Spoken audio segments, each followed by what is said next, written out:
boa tarde a todas as pessoas aqui presentes. Hoje eu estou aqui representando o Núcleo de Estudos Africanos da UFABC, fundado em 2017 aqui na universidade, né?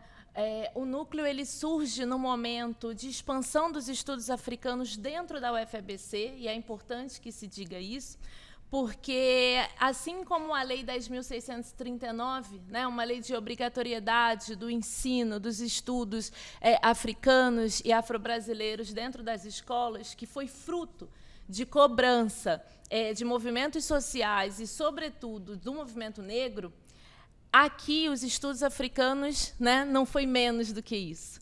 Os estudos africanos aqui também foi desenvolvido a partir da cobrança de coletivos de estudantes negros dentro da instituição, ressaltando principalmente o coletivo Vozes, né, que foi um coletivo de um coletivo de estudantes junto com um grupo pequeno de professores que já se debruçavam aqui na instituição sobre a temática nos estudos africanos.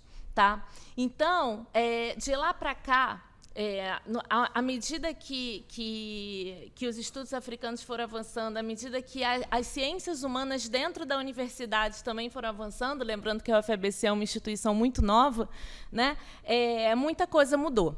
Então, hoje eu também estou aqui representando a licenciatura de História, recentemente aprovada na instituição, e que terá sua primeira turma agora no próximo quadrimestre, né? Eu faço parte do quadro dos professores que chegaram agora para também cumprir essa função de dar aula no curso de História, então é uma imensa felicidade.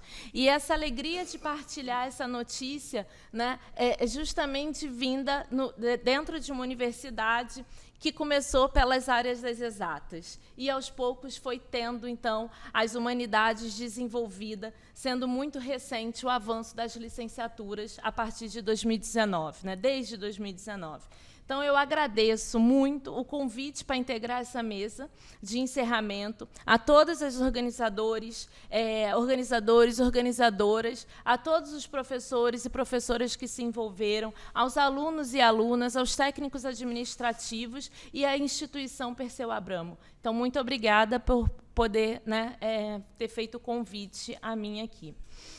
Bom, falando do evento, né, eu acho que é um grande prazer poder ter... A gente teve 2 dias assim, de grande aprendizado.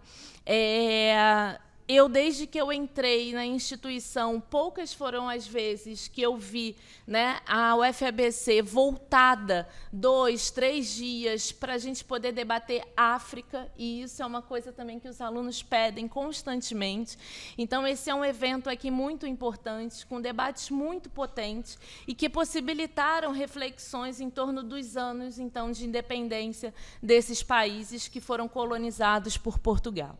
Guiné-Bissau, Angola, Moçambique, Cabo Verde e São Tomé e Príncipe. A gente não combinou, Ellen, mas eu também acho importante, né, ressaltar essa designação PALOP, né, Países Africanos de Língua Oficial Portuguesa, porque, por vezes, isso pode mascarar a imensa complexidade que existe nesses países. As suas línguas ainda existentes dentro de cada país, e pode mascarar em torno de um projeto colonial que, por vezes, foi muito bem sucedido, né? Inclusive em torno de um debate sobre a língua, em que a gente pode considerar o português como que a língua oficial portuguesa ela também faz parte de um projeto de acomodações de interesses, né? Inclusive das elites desses países. Então, é importante a gente lembrar sobre isso, até porque quando a gente retoma um dos lemas do MPLA, né, seria um só povo, uma só nação.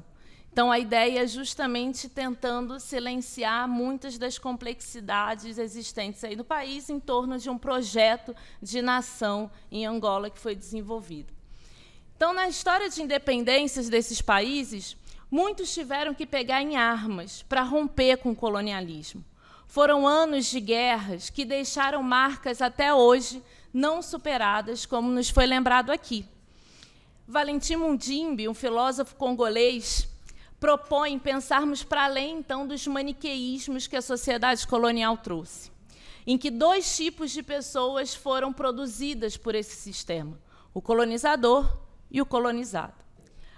De acordo com ele, a gente pensar a partir desse maniqueísmo, por vezes, reduz as nossas análises sobre esses atores, sobretudo atores sociais e envolvidos nesse processo.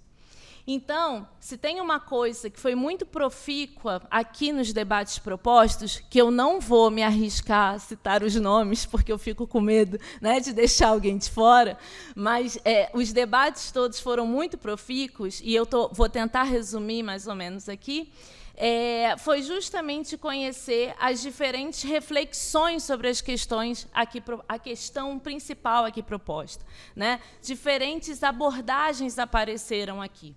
A gente pôde conhecer, então, muitos homens que atuaram diretamente no processo de construção dos movimentos nacionalistas nesses países que foram colonizados por Portugal.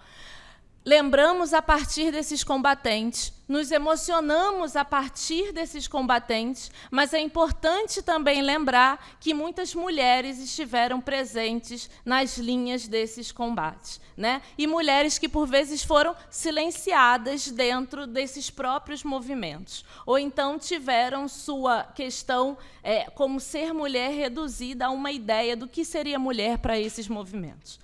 Tá? Além disso, a gente escutou também aqueles que se debruçaram para estudar esses eventos históricos numa perspectiva crítica ao projeto de Estado desenvolvido nesse pós-independência, né? Que Estado é esse que foi desenvolvido? Então, muito se falou aqui sobre isso. Mas o que me chamou muito a atenção e que eu fiquei muito feliz aqui também foi ver uma renovação, né? E foi o evento também dar aqui lugar na mesa para jovens estudantes e para uma juventude otimista e engajada em pensar e contribuir para um projeto de futuro desses países. Não necessariamente, de acordo com muitos deles, mas liderados e articulados por partidos que, se em um determinado momento foram fundamentais para a consolidação da independência, hoje, por vezes, não representam mais os interesses futuros desses jovens, mas não só desses jovens. Então, algo que foi muito válido do evento foi justamente contribuir para pensarmos nos africanos como sujeitos históricos, atores desse processo de independência, mas também da construção de um país.